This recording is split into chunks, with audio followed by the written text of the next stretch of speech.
Good evening, you all. As I sit here and get ready to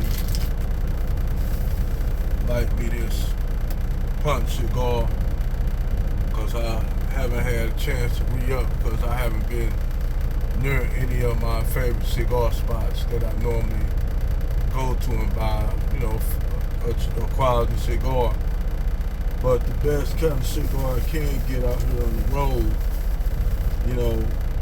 it depends on where you at, where you located. This cigar is a punch, and they got some good brand cigarettes, but this is like basically one of the cheapest cigars that'll run you from anywhere from $10 to $11 to $12, depending on where you at in the United States. But it'll do, because I smoke cigars because I love the good taste of a fine cigar. And also an A&W root beer. Just love me some A&W root beer. But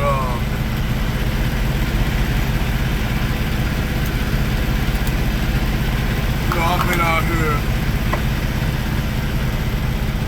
on this highway, for damn near since the end of last month. Well, basically between the months, the middle of last month, damn near to the end. I probably won't go home to the end of the month, the beginning of next month, which is May. And when you are OTR driver, you spend a lot of time out here on the road, because you have now the cost of life, the cost of living has gone up considerably, since we had the Biden administration come in, and the cost of living went up expeditiously. So now, like when at the end of the year, I gotta go home and do my taxes. With all that being said, I looked at how much I made this year overall, and I made $250K. But you know what? Due to high inflation and the cost of living, I didn't even see it. I don't even see it. And you'll have a lot of these women out here talking about they looking for men that make 6 to 7, at least 6 to 7 figures, or possibly even more.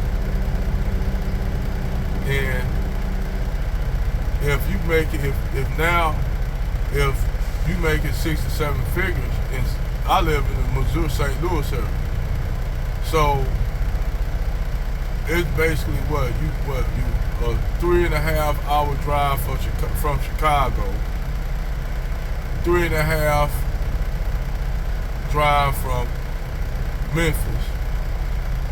You got Kansas City on your west side, and I'ma tell you, it's fucking, it's tough out here, man. It ain't no fucking cakewalk out here.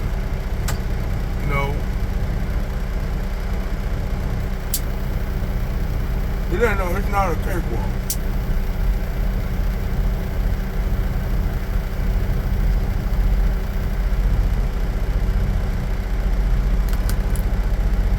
But I'm gonna keep it 100 with y'all. Shit. It's hard to, it's hard to put up money like I used to. I used to be able to put up money, man, save money for a rainy day and shit like that. I'm gonna keep it 100. I haven't been able to do that in a long time. Other than I take money out for, for my trucks, for maintenance, fuel, you know, as far as other shit, expenses on the road. I mean, I say out the month,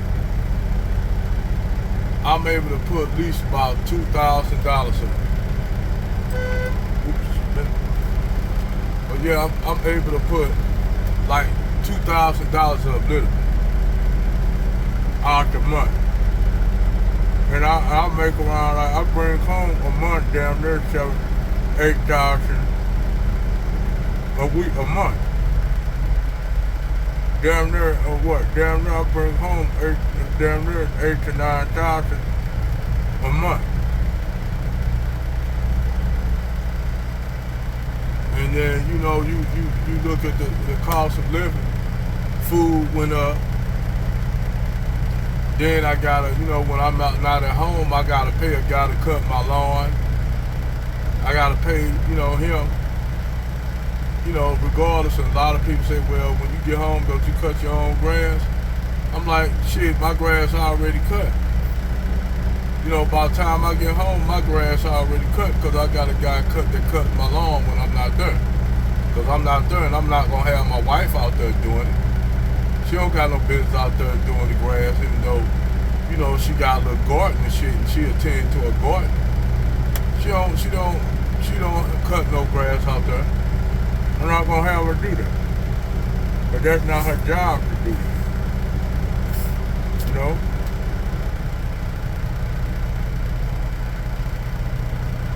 So when you got that situation with money, food costs,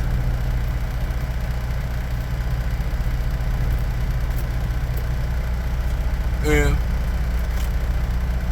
I live in basically a 3-bedroom house. Not a really big house, but I live in a 3-bedroom house. And shit, my mortgage is damn near what, about where I live in South St. Louis. You know, in South St. Louis and shit, out between what you call Clayton Avenue and fucking Hampton. Right next down there, you got Emo's Pizza. You got if y'all know about Emo's Pizza, St. Louis Pizzeria. You got Mercedes dealership right there, big ass fucking Mercedes dealership. And you got St. Louis Zoo right across the highway. You got the art museum. You got the history museum. You have the science center. So the area where I live at is a high value area. It's a high value area. The cost of living is high as fuck. And shit, I mean, it's nuts. I'm paying a shitload of money. But you know what? I'm gonna say this. It's one of the safest areas in the city, in St. Louis City. You know, compared to North County. And see, like in St. Louis, what they try to do, what black people don't understand, in St. Louis, they try to push all the black people out to fucking North County. And you know, now you got the crime rate at one time out there in North County, because I used to live out in North County, like out in Dalewood. You have what you call Dalewood, Norwood. You got Beverly Hills, Hillsdale. Anybody that's from that St. Louis area know about those little municipalities. Now, I'm just gonna keep it 100 with y'all. A lot of motherfuckers get mad when I say this. They get angry, but I don't give a fuck. Every time you have a bunch of niggas that move to your neighborhood that's on niggerish ass shit, the value of your property go down. And see, when I say this shit, you have a lot of these pro-black motherfuckers actually get mad, get angry at me. So, what they try to do is to keep these Negroes from moving back in, they actually go up on the rent. They go up on the rent. They go up on everything in those areas to keep. I'm just keeping 100 with you. Because everybody want to say black people now to keep niggas out. to keep niggas out. And people will say, well, what about you? They still consider you niggas. But see, the way they see it, I'm going to be honest with the way they see it, if you can afford to live there, you supposed to be there. And see, as a black person, General Tito said this right off the flip that make a lot of sense. When you black, you gotta do more shit than what white people do. If you need your grass cut, you can't let your grass go bad, man. If you about the only a handful of black people that live in that area, you did. You can't let your grass grow out or be all wild and have crabgrass and shit in it. You gotta damn near make your yard look better than everybody else in that neighborhood. Because just on the strength that you black, they're expecting for you to just let your shit go.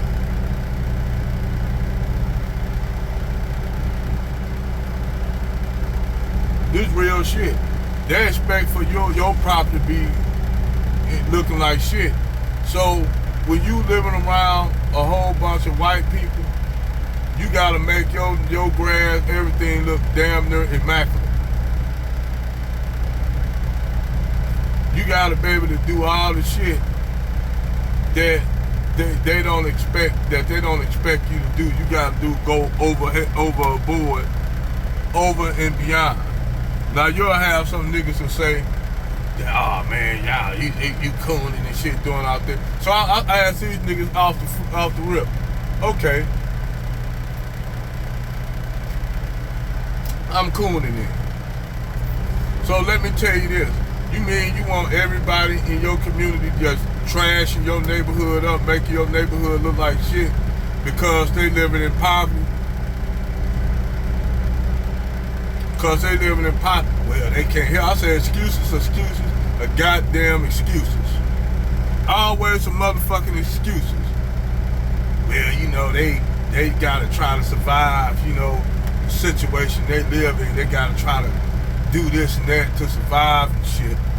You know, they gotta try to do that. And that's, I mean, that's understandable. That's understandable. You dig?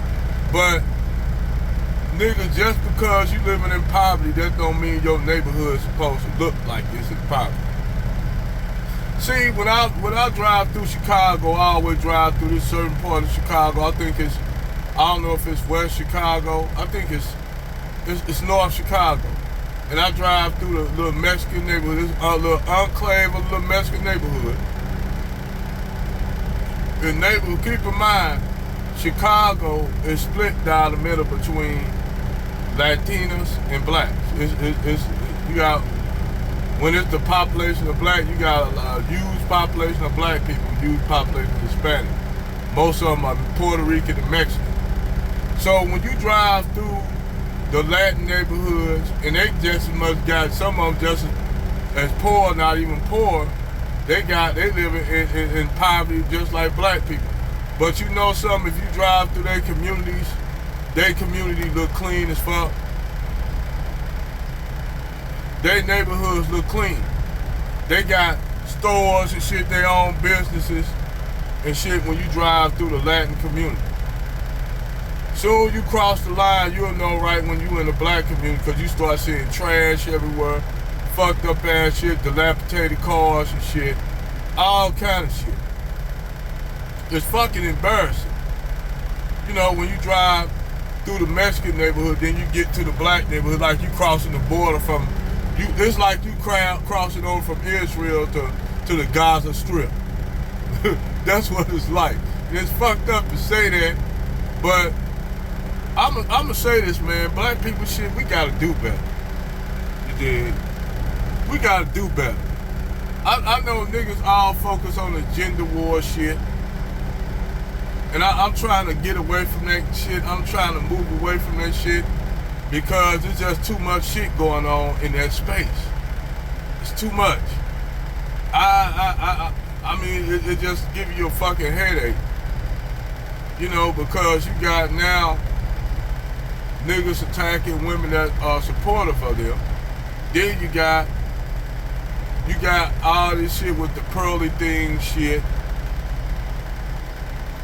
I mean, this the manosphere. And you got everybody want a motherfucker, you know, want to talk about somebody, want to trash somebody. You know, oh, this dude, this nigga, this, or this bitch, this ain't this. All that shit, man, it just gave me a fucking headache to the point I don't even give a fuck no more. I don't even give a fuck no more. I'm at that point where I'm gonna say, okay, so what? I don't even give a fuck. I want to move on to talking about other shit. You know, I'm trying to wean. I'm trying to get away from that shit, leave that shit to them. I'm actually trying to escape the fucking. I'm just keeping it 100. It ain't that I got a problem with my people. I just want to escape all the bullshit. You know, there's too many motherfuckers in the black space that do too much bullshit, man. I don't even want to be involved in it. That's why I don't get on no panels and shit. But I can hop on the people.